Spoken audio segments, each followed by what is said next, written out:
Yo! Today we're going to be exposing how much Bitcoin you need to be in the top 1% of Bitcoin holders, hodlers.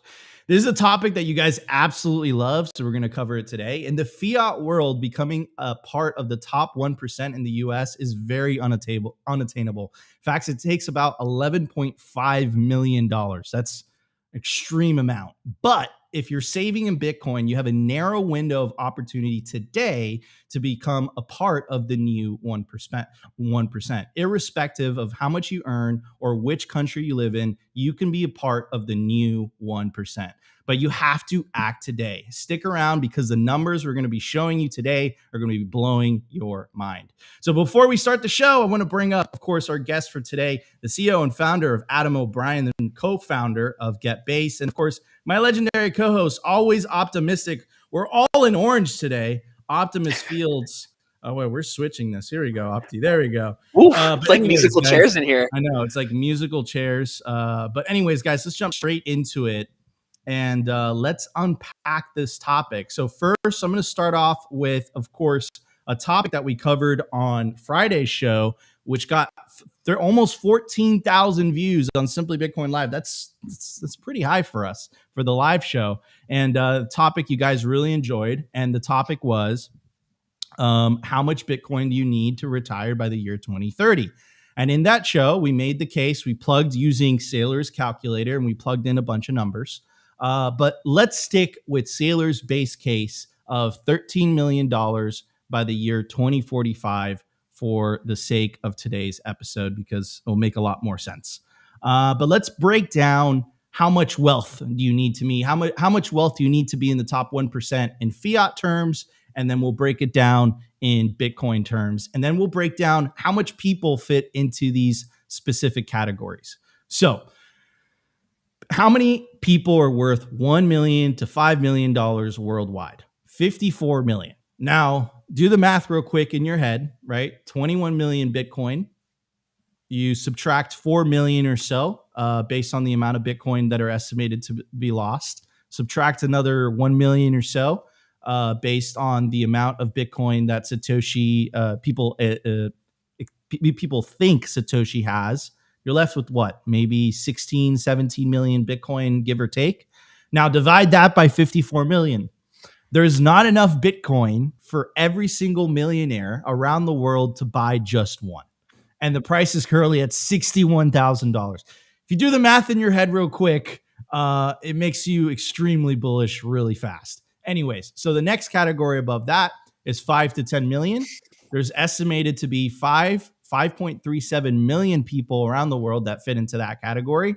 Then a category above that, 10 million to 50 million, there's roughly 2.7 million people around the world that fit into that category. And the over $50 million net worth, there's 264,000 people worldwide that fit into that category. So just kind of breaking it down for you guys.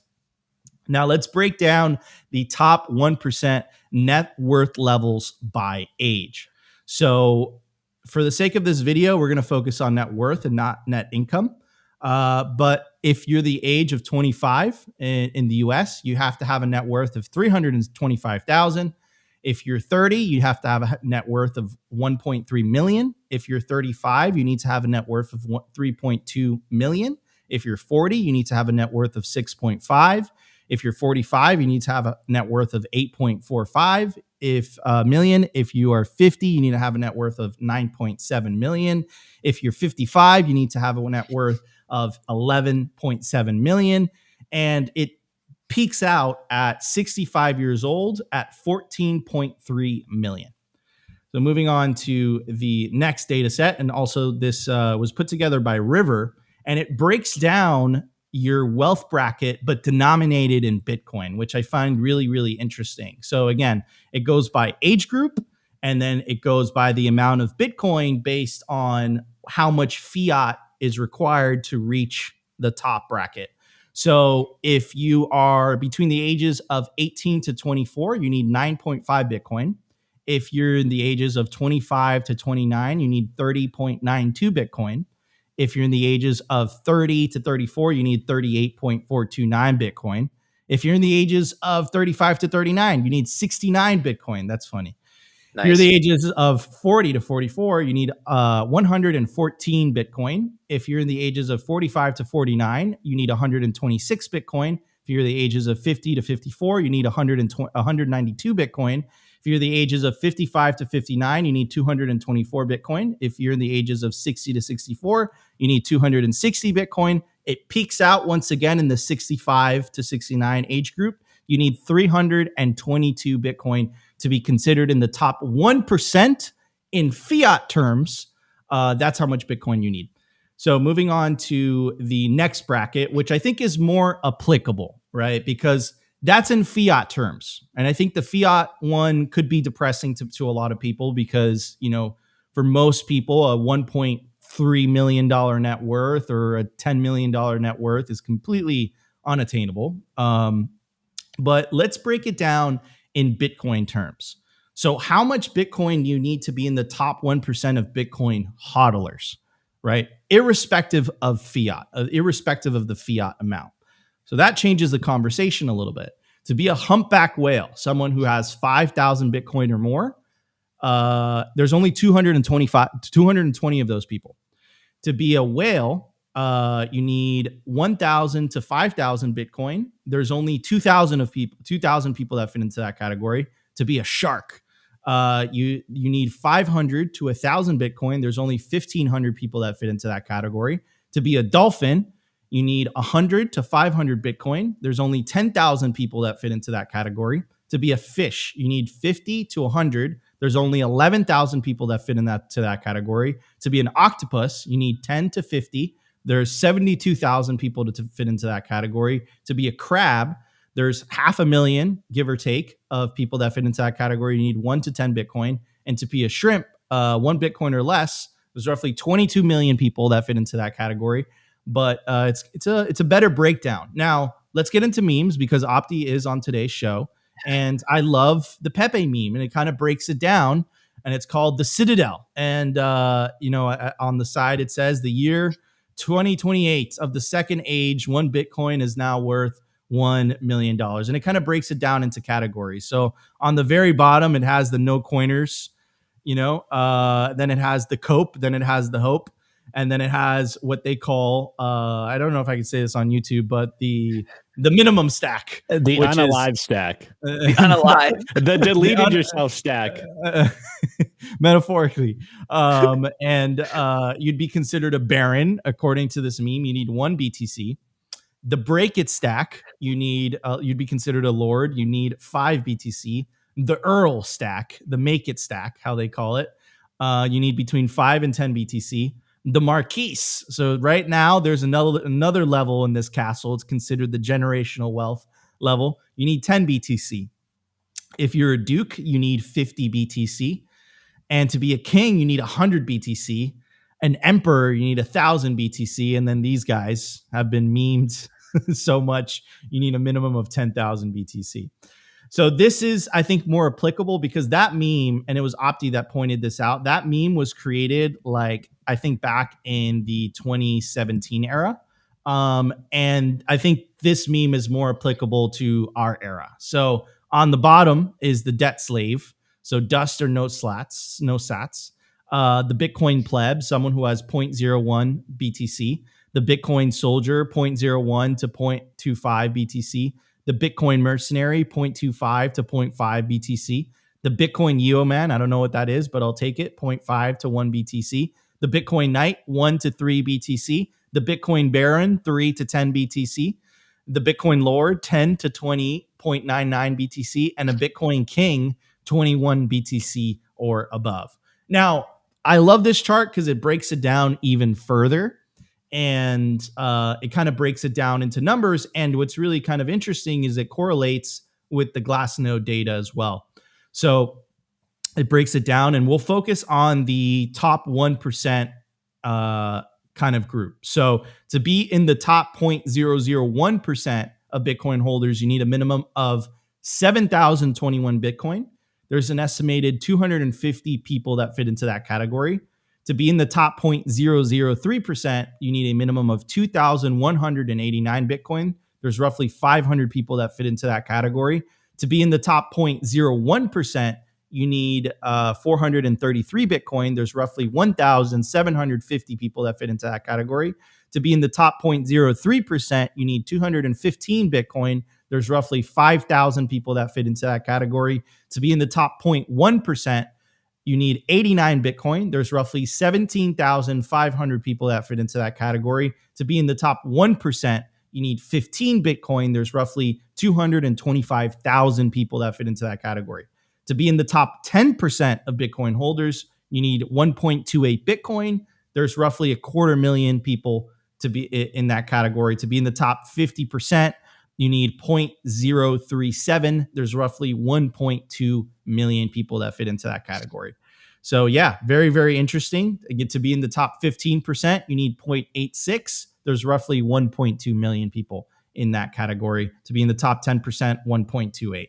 Very, very interesting stuff. Now, I know a lot of these numbers, we have been telling you to buy Bitcoin since below 10,000, but if you guys are class of 2021 or class of 2020 or class of 2019, class of 2018, I get it. Maybe these numbers are just like, holy cow, this is impossible. I have some good news for you. Luke Broyles did an amazing article, and Luke's thesis is basically it's basically based on this idea of human beings have a hard time understanding exponentials. So if we look back into the past, and I told you that the price of Bitcoin was at $61,839 on October 9th, 2024, and if I told you that 10 years ago, you would have laughed me out of the room. You would have been like, this guy is crazy. I don't believe you. But if you don't learn from the past, then you're destined to repeat it. You're destined to repeat those mistakes of not stacking enough sats. And this is where I'm going to refer back to Michael Saylor's base case of $13 million per coin by the year 2045. That's 21 years from now. Now, Luke Broyles' data starts to make a lot more sense. And it's broken down into different entities. So the first entity is nations/mega rich. He estimates that there's going to be roughly 10 people that qualify, 10 people or nations that fit into that entity. And the average amount of Bitcoin that entity has is 140,000 Bitcoin per entity. Multi-billionaire/small nation, you need, there's roughly 210 entities or individuals that fit into that category. You need 8,000 Bitcoin minimum. A billionaire/mega corporation, there's 5,000 people that fit into that category. You need only 120 Bitcoin. That's pretty crazy. Multimillionaire/large corporation, roughly 65,000 people fit into that category. You need 10 Bitcoin. Now, this is where things look way more optimistic. And this is where you have to look future. Like, you have to look into the future when you're talking about these things. A millionaire/companies, you would only need 0.06 Bitcoin.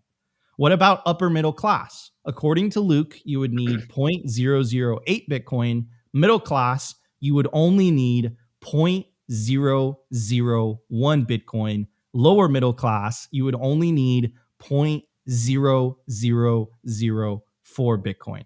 So quite interesting numbers, lots to unpack. I would say the minimum that you guys need, you guys are absolutely loving this show. We already have 1,000 live viewers. If you guys are enjoying the show, make sure to smash that like button, share the video.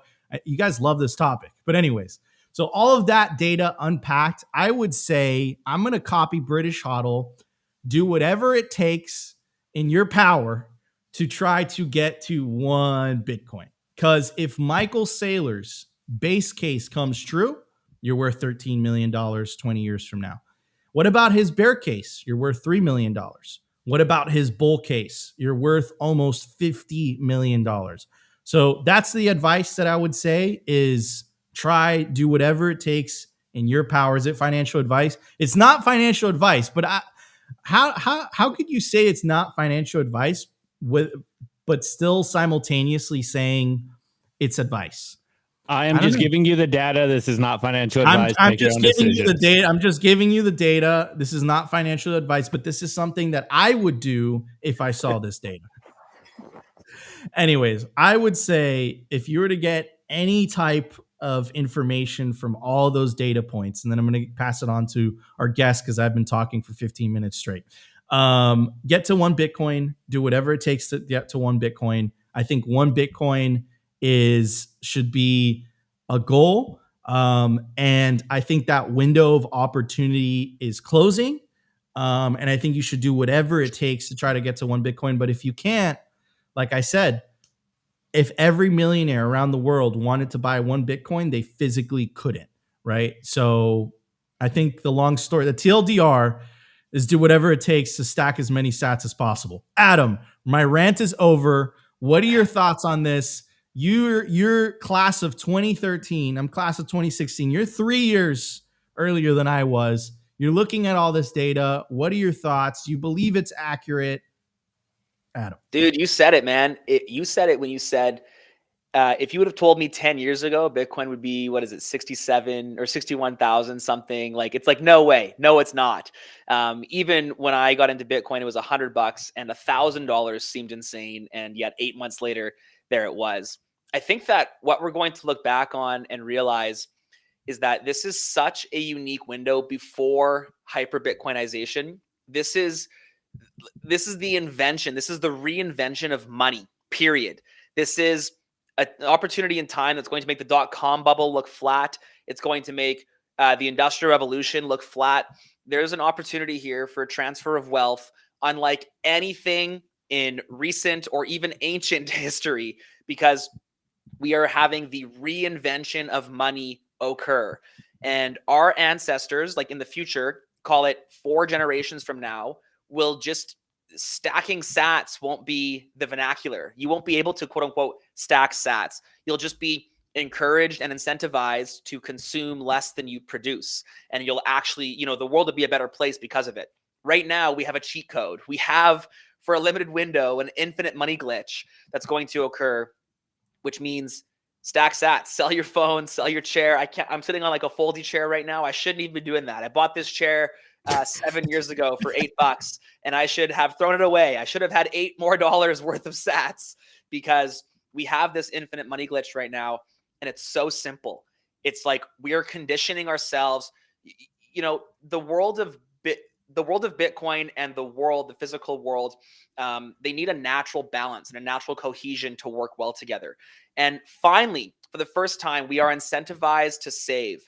But it's like, when you get back to first principles, you understand that it requires a massive shift in order to change. And right now, we spend more than we produce. We have too much debt. We all have, 25 plus year mortgages. We've got 6-year car loans or whatever they are. I think even phones are subsidized at this point. Like, I saw an ad the other day, you could buy a couch for $28 a month for 7 years. Like, it's ridiculous. We all overspend and we have just insane levels of debt, which means we spend more than we produce. And Bitcoin is going to incentivize like crazy the people that go against that norm, that get back to first basics and spend less than they produce, with that excess being saved in Bitcoin, which has this insane exponential growth. Because that exponential growth stops in 3 or 4 generations. Once the halving reduces the supply by 0.13 Bitcoin, like, that's not a big enough change to make these exponential increases actually keep occurring. And eventually Bitcoin will be so stable, like it's going to be just the best money on planet Earth. And so, yeah, take advantage of the infinite money glitch. Start your habits today so that your next generation and the ones after that just learn from you. If you make $100, spend 90 and put 10% of that into Bitcoin. And then you win. 100%. 100%. I remember the first couple of years that I was in Bitcoin, I literally did whatever in my power to put like at least 80 to 90% of my income into Bitcoin, just like aping in. And I did that for like 3 or 4 years before I felt I could take my foot off the gas pedal. And it was a really good idea. And then I know Adam did the same thing. I know Opti did the same thing as well. So this is not financial advice, but Opti, what's your take on all this before we move on to the numbers? Well, Just to be first clear, off, Opti told me he is giving financial advice. Kind of what Opti said, so. yeah, listen to a guy on YouTube for your financial future. This is the way. First of all, I want to say that I beat Adam in regards to my chair. I am actually sitting in a chair, but this chair was free. So, do with that information as you will. Second, my thoughts on looking at that chart and kind of, relaying the sentiment of the chat. It's like we all feel so poor looking at these charts. We're like, man, this sucks. Like, we're all poor, never going to be able to actually get into that 1%. But hey, it is what it is. We can still buy our freedom by converting our fiat into Bitcoin. It's still, the game doesn't change on that front. But what I'd really do like, obviously the last chart, I think you said it was Luke Broyles, that does make us feel hopeful, is 6 million sats, at least according to that chart, it's going to basically make everyone a millionaire. And I think that's attainable for most people. And really, I like the idea of parity coming here. 1 sat equals $1 parity. Like, I really like this. And we've been saying for a long time that the only millionaire that matters is if you own at least 1 million sats. That's the millionaire that counts moving forward, is do you own 1 million sats? And doing some, quick maths, or rather not really maths, just converting this on Google, 1 million sats right now is $631. I think that's attainable for most people. Obviously, as you go down the Bitcoin rabbit hole, I think you should have these goals to attain to. So if you're barely stacking, you're only doing like $10 a week or whatever you're able to do, you want to get to 1 million sats and then 10 million sats, whatever, 25 million, 50 million sats, and get to about, everyone I think should try to attain to a whole coin. If you're in right now, you should try to get a coin and hold it for as long as possible. But moving forward, even if you do kind of look at Luke Broyles' chart, 6 million sats right now is roughly $3,700. So under 4,000 sats, if this chart does play out, you're essentially going to, maintain, or rather get your millionaire status in the future. Who knows when this time frame plays out? But I do like thinking in this term, because I think what we've noticed, and you kind of pointed it out with the old meme, the first meme, the classic meme, which I'm pretty sure was like 2016, 2017 era, where it was very attainable to get thousands of Bitcoin. Now it's like most people probably aren't ever going to get to 1,000 Bitcoin. And then if you move up to the new one with the Yeoman number there, you see that it's going down. And as we see with the Bitcoin price, all of these metrics, I think, are going to go down. Obviously, oh, wow. I haven't seen that yet.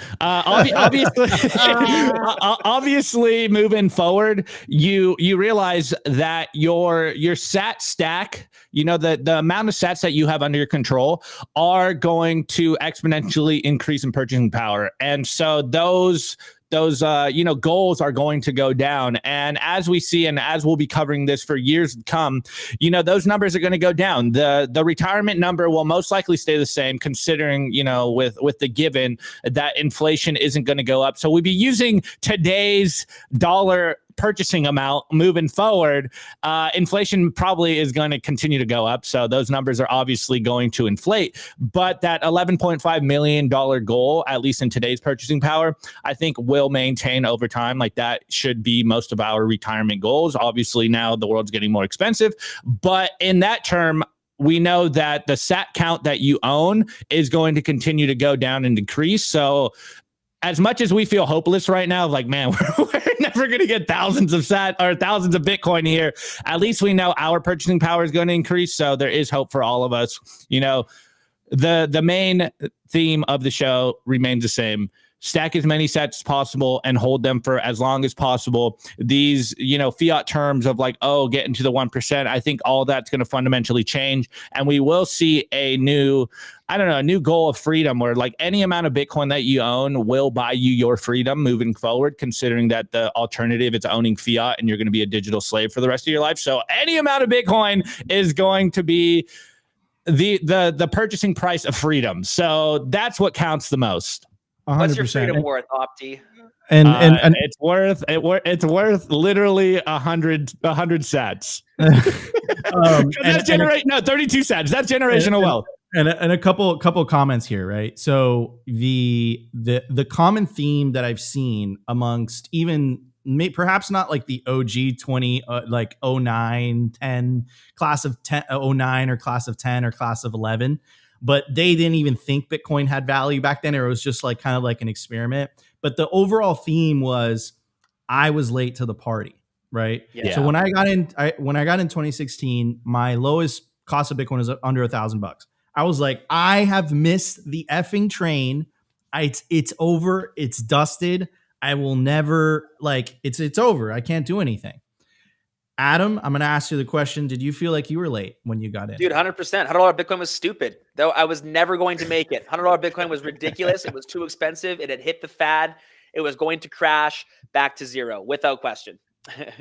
So the point I'm trying to make is you guys are going to be looking back, I guarantee you, 5 years from now, 10 years from now, and you're going to be wishing you got $61,700 Bitcoin. You're going to be wishing you got these prices. And I've heard that story time and time and time again. And again, just to wrap this up with the bow on top, the theme is, guys, if you don't learn from the past, you're destined to repeat it. The past is showing everybody stack as much sats as possible. The future is bright on a Bitcoin standard. All right, everybody, let's get to the numbers. But before we do that, I do want to give a very special shout out to our lead sponsor, best place to build your automatic self-custody Bitcoin stack, bitcoinwell.com. Buy real Bitcoin, enable your independence with the fastest and safest way to buy Bitcoin in Canada and the USA. To get started, all you got to do is you put in your email address right here. It takes 2 to 5 minutes. And what makes Bitcoin Well different is it's completely non-custodial. I said automatic self-custody. What does that mean, Nico? It means that every time you buy Bitcoin on Bitcoin Well, as soon as the funds clear, it goes straight to your self-custody Bitcoin wallet address, which means that the funds don't even stay on the platform. This perfectly aligns with the Simply Bitcoin ethos of the separation of money and state. Head over to bitcoinwell.com today. And I got more for you. Every time you buy Bitcoin on Bitcoin Well, you earn Bitcoin Well points. And you could use those points towards the Bitcoin Wishing Well contest. Every time you toss a coin into the Wishing Well, you have an opportunity to win up to 1 million Satoshi. So get your Lightning wallets ready. Not you, Opti. We'll do that right now for you guys. And bada bing, bada boom. First person to scan the QR code has won 500 sats. If you I was going to be Nico. I was going to be mad if the million sats hits when you told me not to get it. But anyways, continue the ad. If you use the promo code simplybtc, again, simplybtc, to sign up to bitcoinwell.com today, you get 3 tosses into the Bitcoin Wishing Well, absolutely free. To get started, go to bitcoinwell.com. All right, everybody, let's hit the numbers. Lots to talk about. Let's check it out. Here we go.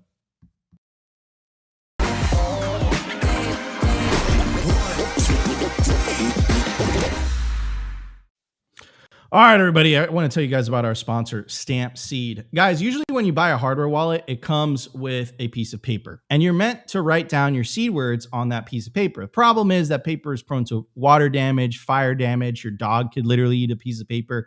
That's not the right way to store your generational wealth. So the right way to do it is by literally proof of work, stamping your seed into a plate of titanium using the Stamp Seed Titanium Seed Phrase Storage Kit. Comes with everything you need to stamp your seed words letter by letter in the privacy of your own home. Stamp your seed on generational titanium storage. That is literally, they put a blowtorch to it. You see Adam's blowtorch in the back right there? They literally put a blowtorch towards this piece of titanium. It's a blowtorch. And it survived. They put it in salt water. It survived. This thing, they scrambled it and they punched it and whatever. It survived. The point is, this is the proper way to store your generational wealth. Use promo code SIMPLY to get 15% off anything on the stampseed.com store. At the time of recording, the Bitcoin price is $61,760. Sats per dollar, 1,619. Block height, 864,921. Realized monetary inflation continuing to take fiat currencies to absolute school, 1.31%. Market cap, 1.22 trillion. Bitcoin versus gold market cap, 6.71%. Money supply, 19,765,161 BTC. Percentage issued, 94.12%. In the grand scheme of things, we are just getting started. Anyways, you guys might be wondering, what am I doing in this weird hotel room? I'm in Amsterdam, and I'm in Amsterdam for the Bitcoin conference in Amsterdam. It's happening. Today was the first day. Tomorrow's the second day. I will be on a panel if you guys want to see me in the flesh. I will be on the orange stage, moderating a panel called Monetary Civil Disobedience with Captain Sid and Oscar Hassel. So you guys can see me there in person. I have a clip for you guys from the conference where they asked the legendary Adam Back who Satoshi is. And the reason that they asked him this question is because HBO dropped a documentary that has been quite a lot of people have been talking about it, to say the least. And a lot of people they basically are trying to make the case that certain Bitcoiners are Satoshi. My personal take on this is it's not important who Satoshi is. And I would say, I hope Satoshi's identity never gets discovered or never gets revealed on a public basis. It's better that way. You don't want a human being with all the faults of being mortal and humanity and all that being associated with Bitcoin, right? You want it to remain anonymous. You want it to remain mythological. It's just better. Why are we obsessed with who Satoshi is rather than what Satoshi discovered and gave to us and disappeared, right? That's my take. Now let's hear Adam. So I know our panel already had a quick introduction, so we don't have a ton of time. I want to jump right in. But before we go straight into the topic, Adam, it's too topical. We just have to very quickly get a comment from you on the HBO documentary that aired this morning about who is Satoshi. Do you have anything to say about it? Any thoughts on it? Well, I haven't finished watching it. I started watching a bit of it, and I think it covers a lot more than just, speculation about who Satoshi is, which is good for a general audience to kind of bring more people into Bitcoin. And, maybe there'll be more people at conferences like this next year as a result. And, yeah, I think we will basically never know who Satoshi is because there don't seem to be any electronic evidence after people looking for 15 years. And, of course, if you take sort of speculation, you can speculate the pros and cons of any one of dozens and dozens of early contributors or electronic cash interested people from like pre-Bitcoin. So I don't think there's anything conclusive there. And the people they identified obviously denied strongly that they were Satoshi. So what I would say is, if I was Satoshi, that's exactly what I would say. No, that's a joke. But yeah, Sounds like something Satoshi would say. That's a joke. No one knows who he is, but no, like I think it definitely made a buzz, like for sure. And if you take a look at Warner Brothers, which I believe owns HBO, anyways, the mother company that owns HBO, a huge stockholder of that company is BlackRock. Right. And we all know how BlackRock feels about the ETF. Right. So I guess my takeaway before I pass it on to Adam is who Satoshi isn't important. I think it's better that his anonymity stays anonymous, and it's just better for Bitcoin. Maybe. I don't know, Adam, do you disagree? Nah, man, you hit it on the head. Listen, it's like, it's kind of cool that we know who like discovered gravity, and it's kind of cool that we know who like discovered that our lungs need oxygen. Those are all just protocols of the earth that is kind of relevant as to who discovered them. I think that the real innovation behind Bitcoin was obviously the double spend, solving the double spend problem in digital cash and tying something that's digital in nature to the real world through a proof of work protocol. Those are incredible feats. I don't want to take that away from Satoshi, but at the end of the day, they were kind of inevitable. At the end of the day, who invented the TV screen is completely irrelevant because it is just a protocol that we now all get to use and benefit from. And I feel like Satoshi is kind of the same way. I think that obviously super thankful for the efforts and hard work, but at the end of the day, man, if I were Satoshi, I would not want anyone to know that the honeypot that exists with the Genesis coins. Not to mention, I saw someone commenting something to the effect of, I sure hope the IRS doesn't watch the HBO documentary, implying that an unrealized capital gains tax could be very damning for whoever they claim to be Satoshi. Peter Todd was quick to retweet that. I think I saw. I think that at the end of the day, we need to look at the protocol. There's a reason it's open source. There's a reason it is very simple to understand from a grass, roots level. And I also think a little bit it's just HBO looking for clickbait, and it's just HBO playing high time preference fiat games with low time preference sound money. And unfortunately, if they put out a documentary titled "Why Sound Money Benefits the Earth," probably wouldn't get very much interest.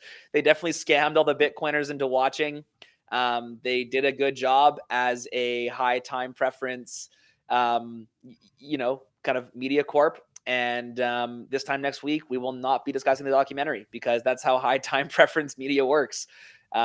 So yeah, that's my take. And 100%. To be clear, I haven't watched it. I haven't watched it either. But I got a text from my normie friend, and it was like, "Did you watch it?" I'm like, "No," but it's been being talked about. But I think that's like an indication, right? It's like, Opti, have you watched it? No. Okay, that's my point. Is that we all do media. We all do Bitcoin media. Okay, we're all Bitcoiners. Our businesses focus on Bitcoin, and none of us have taken the time to watch the documentary. I mean, I think that speaks for itself. Opti, what are your thoughts on this, brother? Yeah, so like I just said, I haven't watched. Shout out to Opti for holding it down this week while I'm in Amsterdam. The last 2 travel days, okay, Adam was supposed to come on those days, okay. So I was not missing another episode that Adam was joining us. So I brought my entire freaking gear so I can make this episode. But shout out to Opti for holding it down the rest of the days so I could work. Well, it's all downhill from here. We scared him last time because we did a really good job. It was just that's what it I got. It wasn't even that. I got jealous. I was like, I can't let this happen. I have to make this show. Nico feels his job security dwindling when Adam and I come on.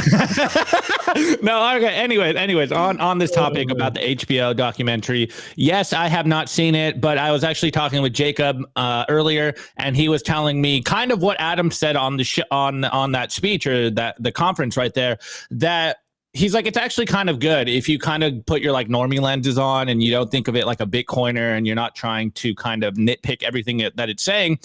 He was telling me it's a pretty good documentary in regards to get people like interested and curious about Bitcoin, and it does a good job, I guess, about explaining the difference between Bitcoin and altcoins and stuff. So I think even though HBO is obviously doing this to kind of get like clickbait, and I think it might do some good for normies out there to watch this and be like, oh, this is interesting. What is this Bitcoin thing? Who is the creator of Bitcoin? Because I know when I first got into Bitcoin, that is one of the things that you kind of, that is a very interesting, mysterious aspect about Bitcoin. It's immaculate conception. The fact that we don't know who actually created. It is one of those things when you talk to normies that it does kind of scare them away. They're always like, oh, what is this Bitcoin thing? You're like, oh, it's an open source ledger. You can interact with people and you don't have to ask people. And then they'll ask, but like, who created it? And you're like, we don't know. And they're like, what? Like, you're putting your life savings in something that you don't know the creator of? Like, what kind of lunatic are you? And you're like, yeah, that's like, it opens up the door to be like, that's the point of this. You don't care who the creator is because of the network itself. It's open source and anyone can verify it. And that's the beauty of it, is that there is no head to chop off. And as we've seen in the metaphorically, yes, there's no figurehead to attack. And as we've seen in the last couple of weeks, we've seen the problem of having a figurehead to attack and who to blame for things going on, all of the Telegram stuff.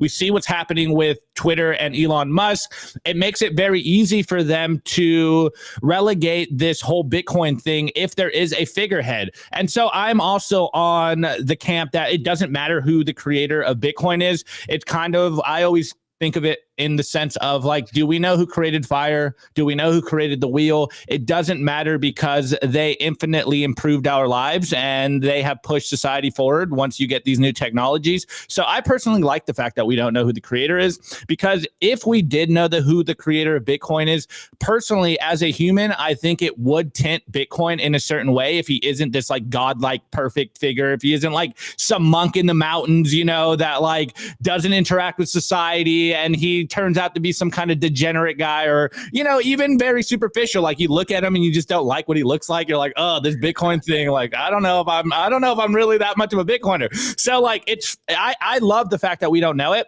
but I do think it is beneficial to have these conversations. Yes, you know, I don't watch HBO anymore, but HBO is a pretty big legacy media company out there. And the fact that they're talking about Bitcoin, I think kind of hits the nail on the head, where we've been saying for a long time that Bitcoin content is going mainstream. And the fact that they thought this, you know, the fact that they spent money to make this documentary just shows that there is more curiosity growing in regards to what Bitcoin is, who the creator of Bitcoin is. And I think it's just kind of laying groundwork for more people to get into the Bitcoin space as this price starts to run. So, you know, as much as I'll probably watch this documentary eventually and have, you know, my very cynical takes about it, I think this is a good thing for Bitcoin because, hey, more people are going to learn about Bitcoin. More people are going to even think about Bitcoin, get curious about Bitcoin. And hey, you never know. Maybe someone watches this documentary and is like, I'm all in. Let's go.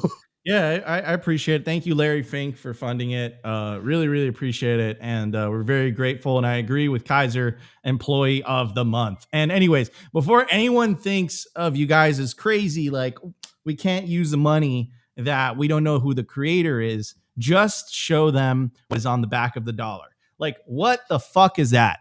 Like, they say that we're in a cult. That is some really culty shit. Like, what is that? That is an eye and a pyramid. And, you know, there's a whole mythology behind it, but at least our money doesn't make us poor. That's what I got to say. I think our cult, like if we are in a cult, I think we're in a cult. I think the Bitcoin cult is superior to the fiat cult. Like they want to make you poor and we want to make you richer, right? It's better this way. That's my 2 cents. It's just my 2 cents. Everyone gets richer. It's nice. Anyways, guys, stay tuned for the news. We have a lot to talk about today. There's specifically as the separation of money and state heats up, there's 2 central themes that we've been covering over this last like year or 2 year and a half, which is this whole idea of the disintermediation of information and the disintermediation of money. And of course, the separation of money and state, and how the forces, the people that have the most to lose if Bitcoin wins, all the things that they're doing to fight back. And there are people in government that are actually pro Bitcoin. So I feel like it's our responsibility to cover all those things and to keep you guys informed, because if you guys are informed with the truth, you guys are very well prepared for that Thanksgiving dinner with that one uncle that for whatever reason still believes in this cult. Anyways, guys, crazy uncles. It's always the crazy. Wait, we're the crazy uncles now, though. We're the crazy man. Oh man, it's happening. All right, guys, stay tuned for the news. We will be right back. Let's check it out. Special shout out to our sponsor, Compass Mining. They make Bitcoin mining accessible to everyone, from beginners to experienced investors. Their turnkey miners gets you online and hashing within 48 hours, making it easier than ever to start your mining journey. Plus, with their active marketplace, you can resell your miner at any time, adding flexibility and value to your investment. Visit their website to access a wealth of resources, learning everything you need to know about Bitcoin mining. Take your first step into the world of Bitcoin mining with confidence. Discover more at compassmining.io. Again, compassmining.io, and see how Compass Mining can power your success.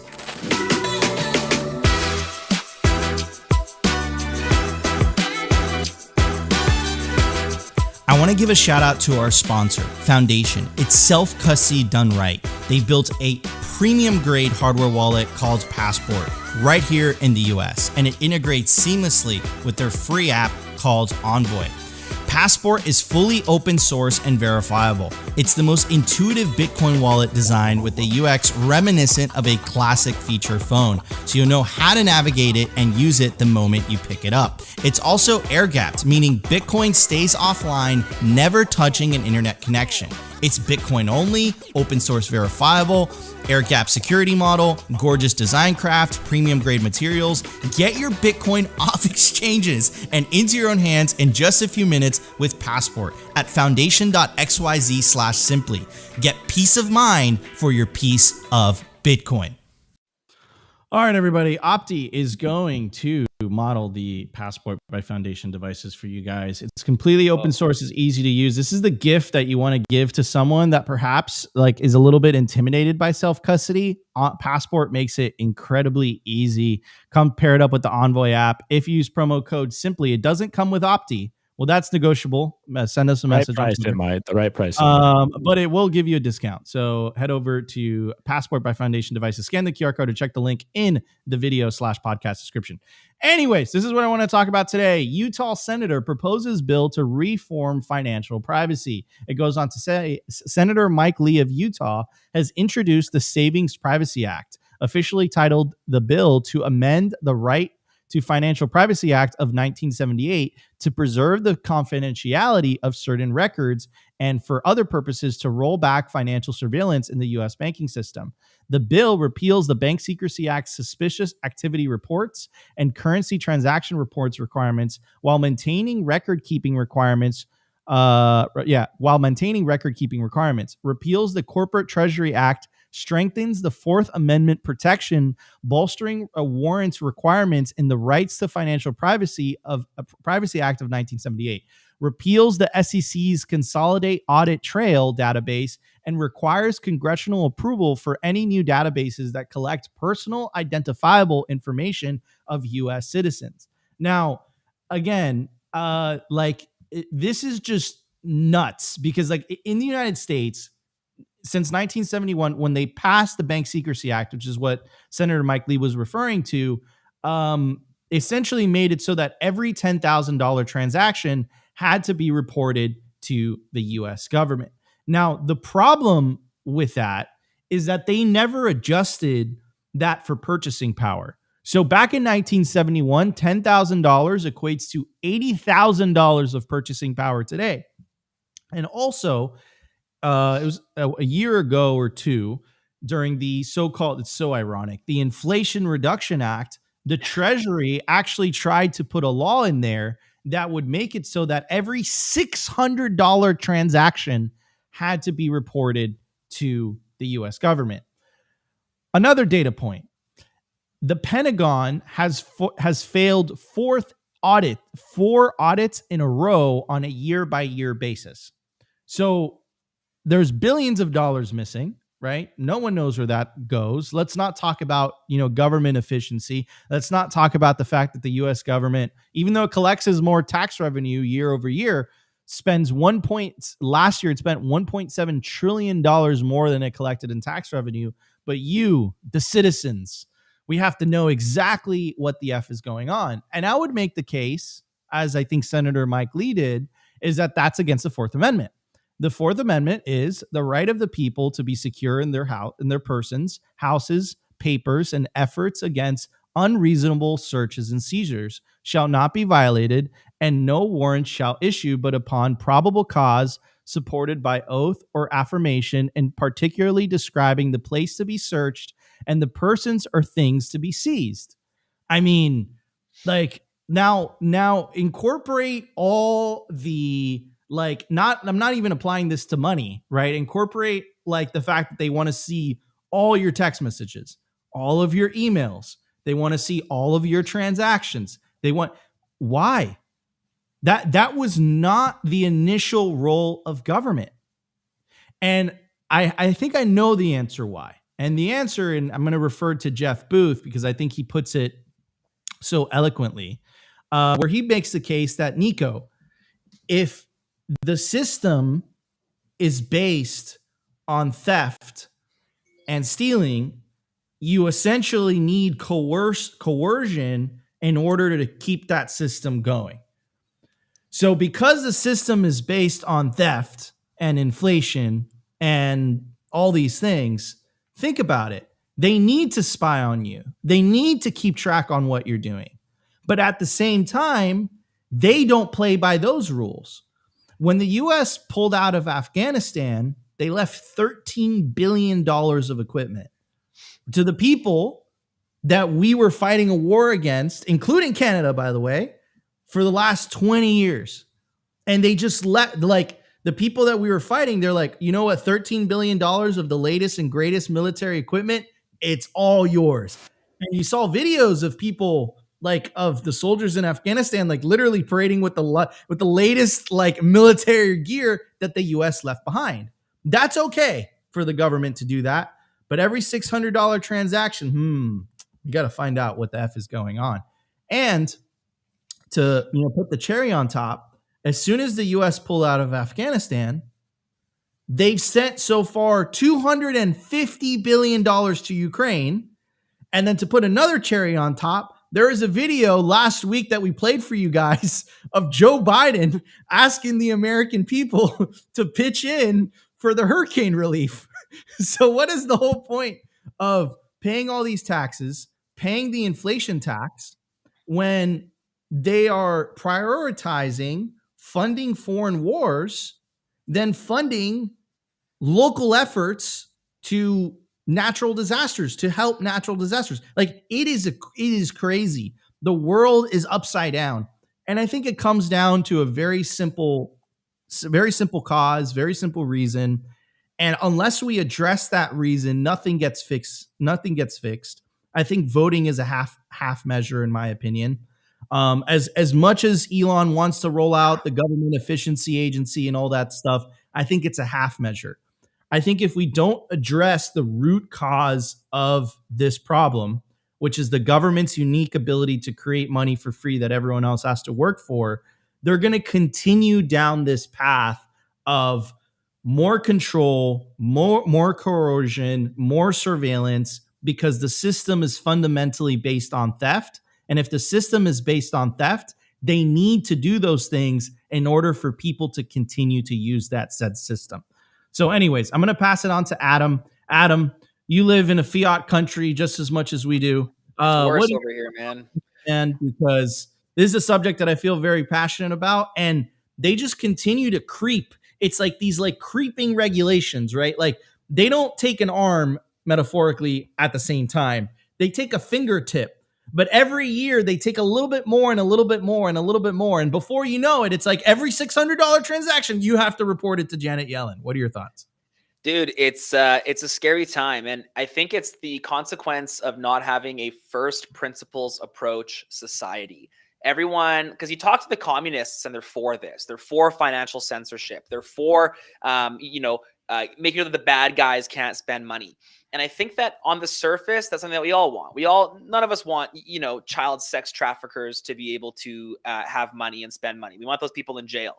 However, the problem that we have is that we cannot, human beings should not be able to functionally control what the definition and who shouldn't be able to use their money. This is how we get into we're too deep in the weeds with what happens. And because we're kind of 2.5 generations now through the deletion of sound money from society, and without sound money as the root, sound money, money as a whole is just fake. Money as a whole is simply just a representation of your time. Your time is a representation of your efforts, and your efforts are a representation of yourself. So, you can kind of get some deductive reasoning in here. Money is just a representation of us as human beings. And the disconnection of money from human beings is so vast at this point that we don't have a society that's able to actually think about first principles. We don't have the ability to actually think about what it means to have our time represented in something that's fair and equal. Something that literally is decreed in the Bible from God is a fair and equal monetary system, which we are so far from, in this day and age. And so I think that this is the primary problem is, in my opinion, not even the money, but the education system, where people don't don't look at things from a first principles approach. And then, of course, the first thing that they would fix if society did get back to this first principles approach would be the money, and they would adopt the Bitcoin standard. And it feels like that's where we're heading. We're just a slow burn to get there. But I want to arm people with the Thanksgiving conversation topic around, well, what do I say to the communist that tells me that they need bad people to censor money? And fair enough. Let's assume that we can do that perfectly. What we don't want is people seeing my data. And I think a great example of this is like at the banks. If you have to report every single $600 transaction and every single bank balance to the government, you're going to do that through the banking system. And if the low-level minimum wage employee at the bank can now see where I spend my money, how much money I spend in those places, how much money is in my savings account, how often that money comes in and out of my account, I am pretty subject to a $5 wrench attack, because you can see my income, you can see my outgoing expenses, you can see where I like to shop. Oh, hey, looks like Adam just bought a new car. Maybe we should go and rough him up and take it. Oh, it looks like Adam just bought a new bag or a new watch, or, I'm a Bitcoiner, so I don't spend money on those things, but I also don't have any money in the banking system. But if you did, you can see where this privacy completely ignores the actual security. It's like, let's just ignore the censorship factor for a second. There is a very real security issue to having all of your financial expenses exposed to the entirety of the legacy financial system, with your name and your social security number and your address attached to them. So I think that we just have to get back to first principles. It's so easy to see when you think about things from a root perspective, but when you just pigeonhole yourself into thinking things through one lens, bad people need censored money, then we just ignore the fact. In our society, they've done such a good job at pushing people into just that narrow lens. Don't think about the possibilities. Don't think outside the box. Just think about what we tell you to think about. And here we are with a broken monetary system and people actually voting for it and thinking it's a good thing. Like, there's no logic behind that, which I think showcases a society that's just completely removed from logic. 100%. And it has to be, because I think proof of work anchors Bitcoin to the universe. Like it's anchored by energy. It's like anchored to the ground. And I think the root problem with fiat is that there is no anchor whatsoever. You got a fan in the chat, Adam. There's no anchor to reality whatsoever with fiat. Like, it's just completely disconnected. And I think it actually drives people insane. Like, I have a theory for this. I think it clinically, like, not just like figuratively insane. It's actually making people like their brains are breaking or melting. 100%. Yeah, because it's like it's like literally, that thing. It's like money doesn't grow on trees, and it's like, dude, it literally does. It is now. Like it is now, right? Opti, what's your take? And then we'll move on to the culture. Yeah. Just very quickly, kind of just echoing what Adam was saying. Giving them the benefit of the doubt when they created the Bank Secrecy Act, again, giving them a very big benefit of the doubt, it was in the favor of protecting citizens. As we've seen it since its creation, it's obviously, or at least in my mind, obviously done more harm than good. And it really kind of reminds me of like the TSA security theater out here. It's like, look, we're putting all these, regulations and controls and caging you guys in, and it's for your protection, citizen. And as we've gone further down in the digital age, it's done more harm than good. And this is why we love Bitcoin so much, because of its permissionless nature, because of its censorship resistant nature, because all you have to do is opt into it. And as we've seen, and we constantly talk about this, it goes back to the classic quote of you vote with your pocketbook and your feet. Yeah. And if you aren't allowed to use your money how you want to, like, how can we even say that we're free citizens living in the land of the free and the home of the brave? It's like, it's very interesting how people can do the mental gymnastics to justify this stuff. And I mean, like, Adam, you were just saying, I was just back home for the weekend, and I literally got into arguments with like one of my friends, and it was like getting political and about money. And I just was like, man, you're sounding like a collectivist. Obviously, I didn't say it that nicely, but it's just very interesting the mental gymnastic people can jump through to justify this stuff. And like my borderline, like, default line is just like, let's not justify theft, even it's for, you know, the greater good of people. It's just like, it's very simply. And, you know, we have multiple examples that the Bank Secrecy Act and the AML and KYC laws do more harm than good. Yeah. And now we're entering in a new paradigm with Bitcoin. And I think those laws will have to change. So I really do like this initiative. Am I hopeful that it's going to actually pass? Well, probably not, but I would like to see more of this. Dude, it's classic Cobra effect. It's like whenever you have an unnatural force trying to control a natural environment, things go wrong. And we see this time and time again. It's just pathetic. 100%. 100%. All right, everybody, stay tuned. We're going to talk to the founder of Bitcoin Well, Adam O'Brien, about Bitcoin Well stuff. Exciting new release as well. And yeah, stay tuned. Stay tuned for the culture. Here we go. We will be right back.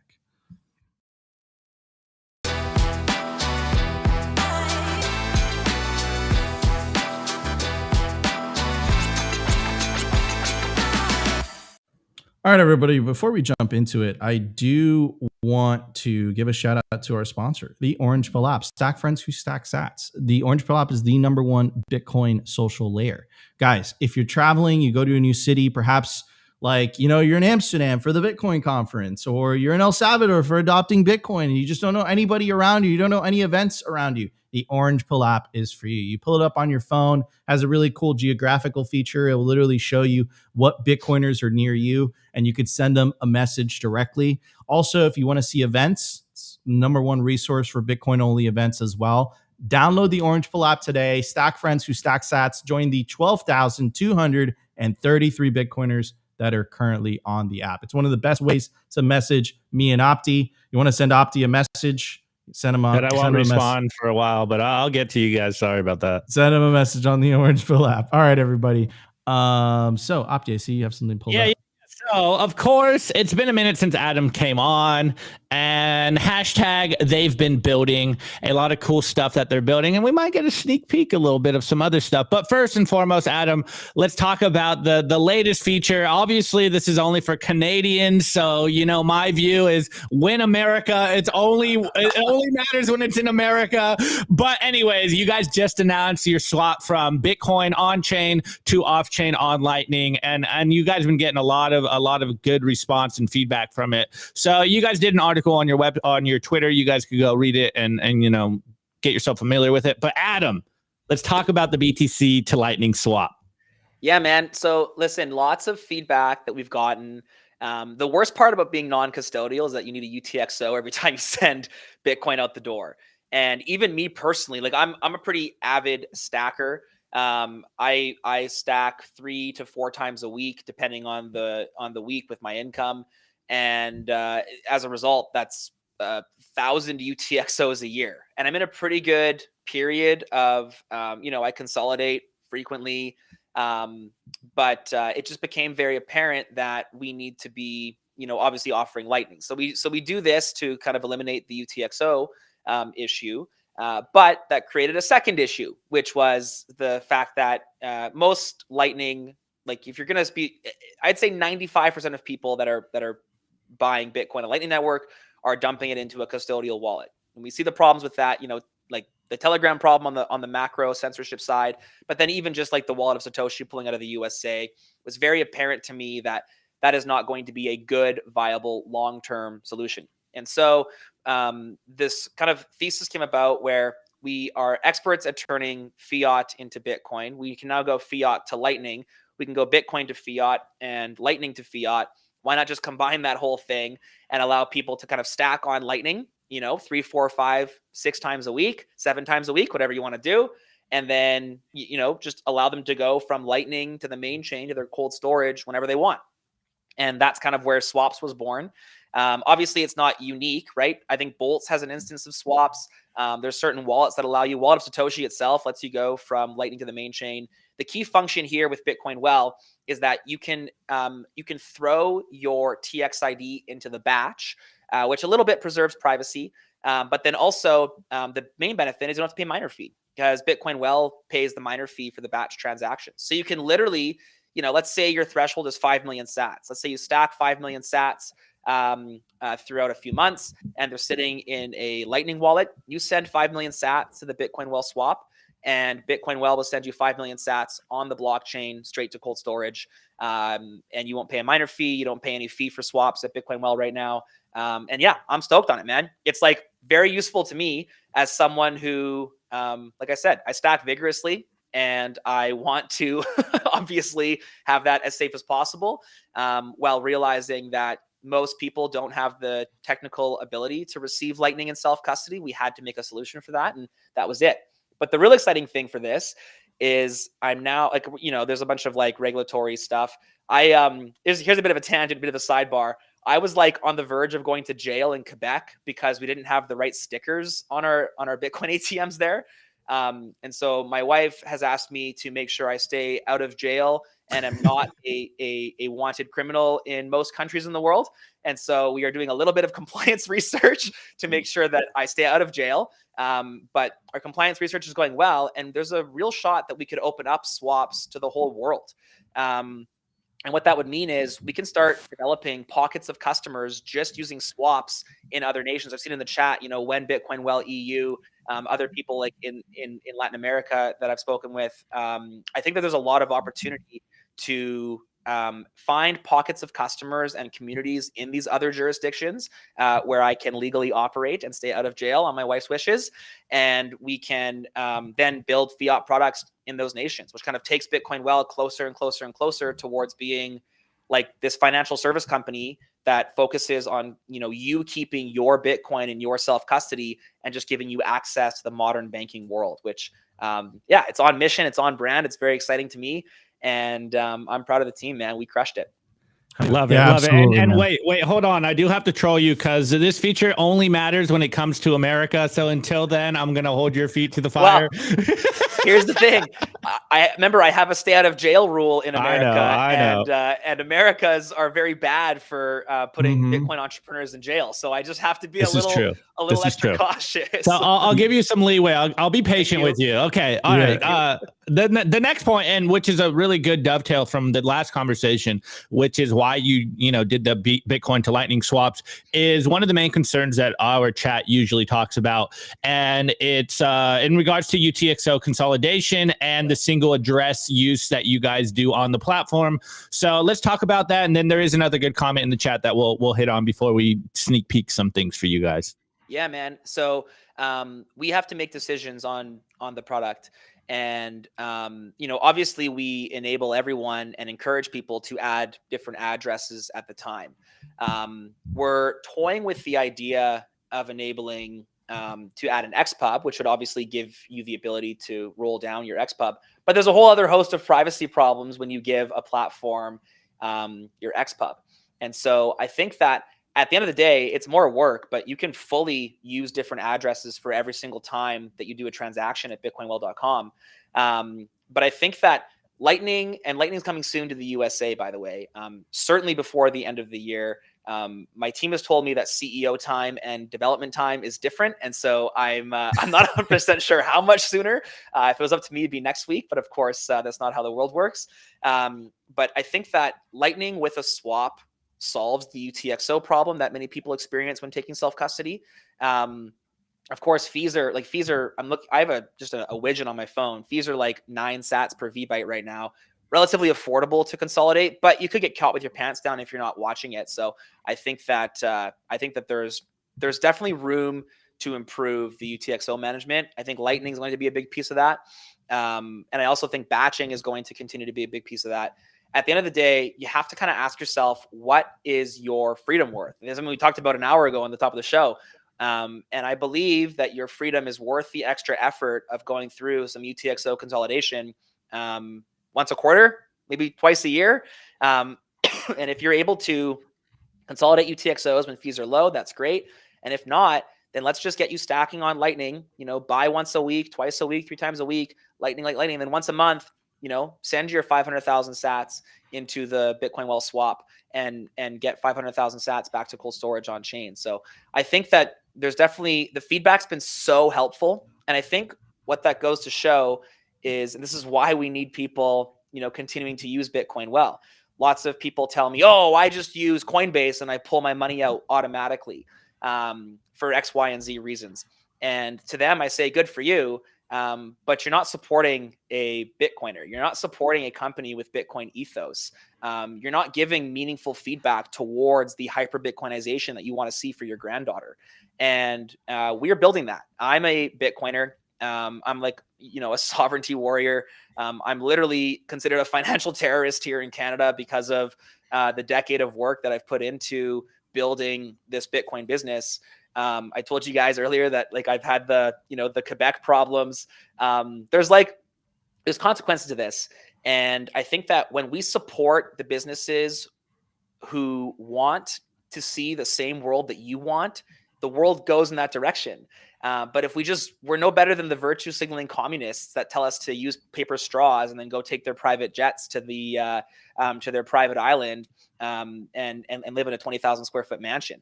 We have to put our efforts where our mouth is. And at the end of the day, that means, helping us and companies like Bitcoin Well build the better Bitcoin businesses so that the next generation has a better shot and they do the same thing. They have the same reward. It's like, this concept that right now we're passing the buck, we're passing the debt down to future generations with fiat.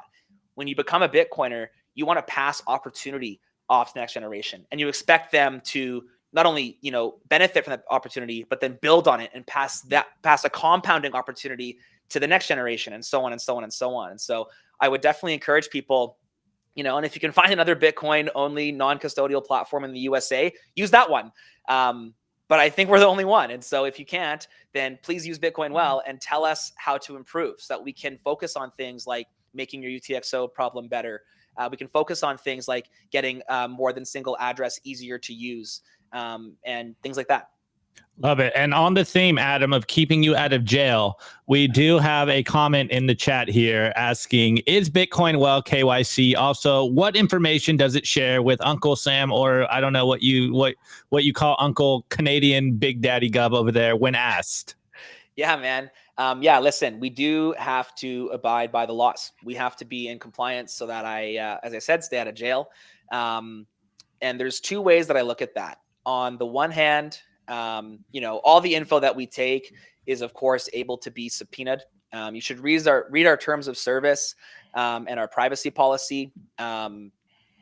We highlight when the last time we were subpoenaed, which we haven't been yet, thankfully.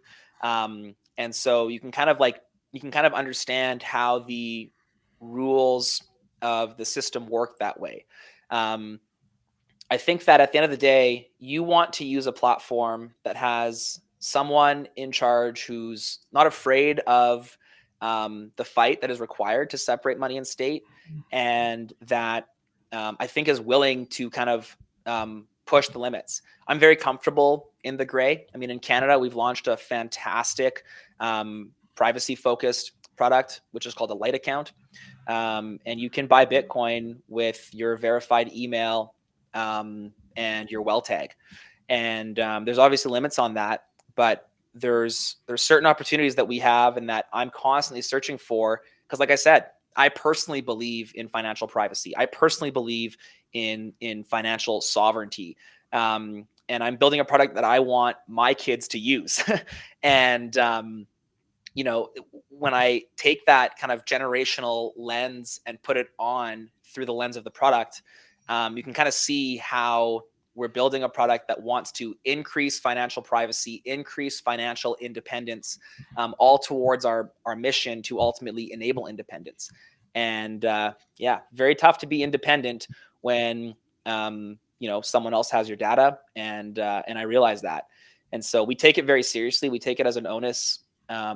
And at the end of the day, following the law is important, but also making sure that I believe in the Cobra effect to the benefit of society, meaning if we believe that the Cobra effect is true, where an unnatural force will wreak havoc on a natural system, then there's always going to be loopholes in the unnatural force.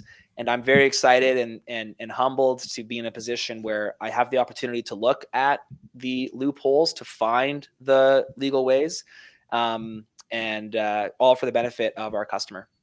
Love it. Speaking of the benefit of the customer, Let me chime in here for a sec, because this is like what I see this from Bitcoiners all the time, which is like they're always asking like Bitcoin companies about the whole KYC stuff. Guys, you have to understand that like that conversation is more political than it is on the companies themselves. KYC and AML and all that, it just adds more costs, right? So it's like another burden that these companies have to pay in order to stay compliant and for Adam to stay out of jail. It's not something that they're doing on a voluntary basis. It's something that is required from a regulatory perspective.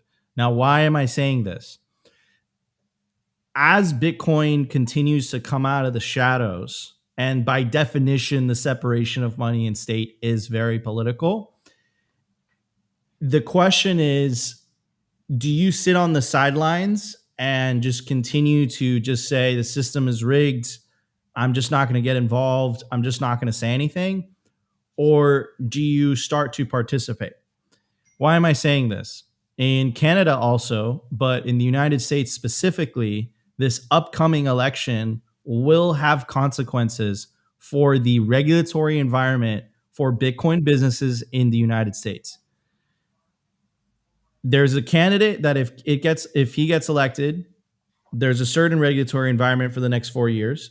And there's a candidate that if she gets elected, there's a certain regulatory environment for the next 4 years, which I think we've been experiencing for the last 3.5 years.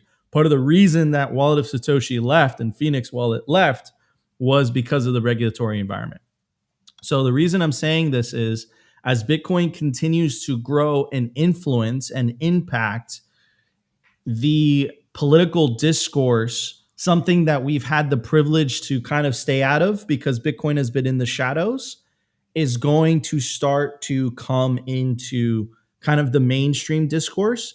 And we don't have an option but to be involved, or we're just beholden to whatever is happening on the political side of things. Like one of my favorite quotes was like, if you choose not to be involved in politics, then the people that choose to be involved in politics are going to have power over you. And I think the political discussion is a very ugly one. First of all, because the political system is inherently corrupt because of fiat money, and because the very definition of politics is the organization of power. And when it comes to power, like a lot of things go out the window, right? And things get very nasty. So it's something to keep in mind, guys. Like, don't ask what Bitcoin could do for you. Ask what you can do for Bitcoin. And, this is why it was so important to have RFK at the Bitcoin conference and Trump at the Bitcoin conference. And on the Canadian side, I still can't pronounce his name, but Pierre Poilievre, he's a pro Bitcoin candidate. It's very important. I'm telling you, I can't emphasize this enough. Not for the Bitcoin network. The Bitcoin network is going to keep going. This thing, you can't kill the honey badger.